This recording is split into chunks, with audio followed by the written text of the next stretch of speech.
اكدت تاني مره النهارده مع المهندس محمد اللي ما شاء الله يعني عدينا، كنا قايلين في التحدي بتاعنا بتاع كام هنخس 30 كيلو في خلال 100 يوم.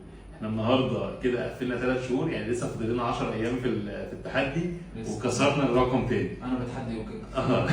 يعني هو كسبنا هو بقى في التحدي. خسينا قد ايه كده في 3 شهور؟ خسينا 31 وكام جرام ما شاء الله. كنا بادئين 136 النهارده كام؟ 105. 105. ما شاء الله يعني خسينا 31 كيلو في خلال 3 شهور ما شاء الله.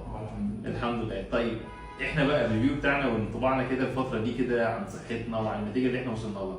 والله يا دكتور، هو الصحة لا أنا تمام، ما عنديش أي مشاكل الحمد لله. بقيت حاسس إن أنا في شغلي أفضل. يعني بعد ال 31 كيلو كده بعد 31 كيلو طبعا أكيد في فرق جوهري. يعني كل اللي يشوفني بيقول أنت خسيت جامد، خسيت إزاي ومش عارف إيه حلو جدا. وأنا الحمد لله ما كانش عندي أي من الأعراض اللي تعبتني أثناء الرحلة ال3 شهور اللي هي البسيطة دي. يعني خسينا الحمد لله، الدنيا كانت سهلة وبسيطة وما كانش فيها أنا عامة قبل ما أجي كان ما كنتش متوقع النزول اللي أنا أقدر أنزل كويس. طيب الحمد لله. واتفاجئت أول شهر إن أنا نزلت رقم محترم. جميل. وبعد كده الشهور التانية برضه نزلت رقم زي ما حضرتك لسه بتقول حوالي 31 كيلو.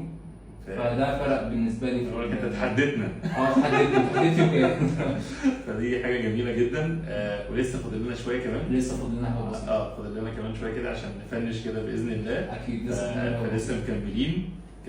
فيعني ده من الناس كده ايه عايزين حد يتحدى بقى. يعني ما شاء الله هو كده ايه كسر التحدي. خسينا 31 كيلو في خلال 3 شهور مش خلال 100 يوم كمان. شكرا يا باشمهندس، ودايما يا رب كده نتمنى لك الصحه وكل النجاح في حياتك. احنا بنشكر حضرتك يا دكتور، والله انت بذلت معانا مجهود وتعليماتك اللي انت قلت لي عليها دي اللي مشيت عليها ودي نفعتني جدا بصراحه. في الصحه قبل النزول الوزن. وده اهم حاجه. احنا زي ما اتفقنا قلنا صحتنا مش رقم الميزان قد ما هي صحتنا بالظبط متكامله. بالظبط. اللي انا عايز اخس وتبقى صحتي كويسه، دي اهم حاجه. اكيد. فيا رب دايما كده يا باشا في نجاح كده في شغلك وفي صحتك وفي كل حاجه باذن الله. شكرا جدا حبيبي.